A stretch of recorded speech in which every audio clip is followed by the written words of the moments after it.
હોસ્પિટલની ગોર બેદરકારીના કારણે કૂતરું કરડેલા 7 ખેત મજૂરોને ઇન્જેક્શન અને એમ્બ્યુલન્સના અભાવે સારવાર માટે રખડ્યા. વડાલીના નવાચામુ ગામે ખેતરમાં કામ કરી રહેલા 7 ખેત મજૂરોને કૂતરું કરડતા વડાલી સિવિલ હોસ્પિટલના સત્તાવાળાઓએ ઇન્જેક્શન અને એમ્બ્યુલન્સના માટે ધક્કે ચડાવતા ગરીબ અને લાચાર ખેત મજૂરો સ્વખર્ચે સારવાર માટે વડાલીથી ખેડબ્રહ્મા અને હિંમતનગર જવા મજબૂર બન્યા. ઉનાળાના કાળઝાળ ગરમીથી પરસેવે રેપઝેપ થયેલા ખેત મજૂરોને હડકાયા શ્વાને બચકા ફરતા સારવાર માટે રજડાટ થતા ગરીબ ખેત મજૂરો સિવિલ હોસ્પિટલના સત્તાધીશોની ગોર બેદરકારીના કારણે લાચાર બન્યા છે.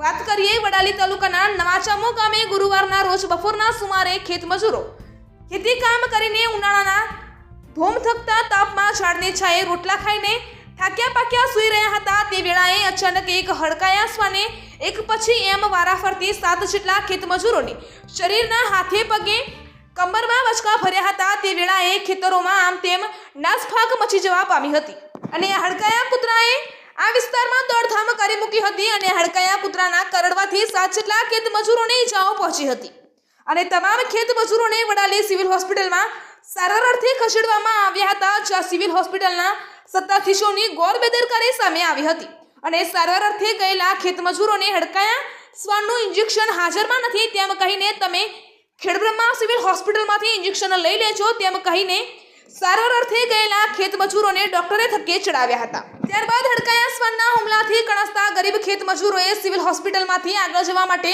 એમ્બ્યુલન્સની માંગણી કરી હતી. ત્યારે પણ કહેવામાં આવ્યું હતું કે સિવિલ હોસ્પિટલની એમ્બ્યુલન્સ છેલ્લા 1 માસથી કોઈ ખામીના કારણે બંધ છે તેમ કહી ડોક્ટરે ઉત્તરતાઈ ભર્યું વર્તન કરતા ખેત મજૂરો સ્વખર્ચે ખેડબ્રહ્મા જવા નીકળ્યા હતા અને ખેડબ્રહ્મા સિવિલ હોસ્પિટલમાં પણ હડકાયા શ્વાનનું ઇન્જેક્શન ન હોવાના સમાચાર મળતા અધવચ્ચે રસ્તામાંથી હિંમતનગર સિવિલ હોસ્પિટલ સારવાર અર્થે જવા મજબૂર બન્યા હતા અને આખરે મોડી સાંજે હિંમતનગર જઈ સારવાર કરાવી હતી. ત્યારે લાખો કરોડો રૂપિયાના ખર્ચે બનાવેલા આધુનિક સિવિલ હોસ્પિટલમાં હડકાયા શ્વાનના ઇન્જેક્શનના અને એમ્બ્યુલન્સનો અભાવ જોવા મળતા વડાલી સિવિલ હોસ્પિટલ શોભાના ગાંઠિયા સમાન જોવા મળી હતી અને સિવિલ હોસ્પિટલની ગોર બેદરકારીના કારણે હોસ્પિટલના સત્તાધીશો સામે કેટલાક સવાલો ઊભા થાય છે.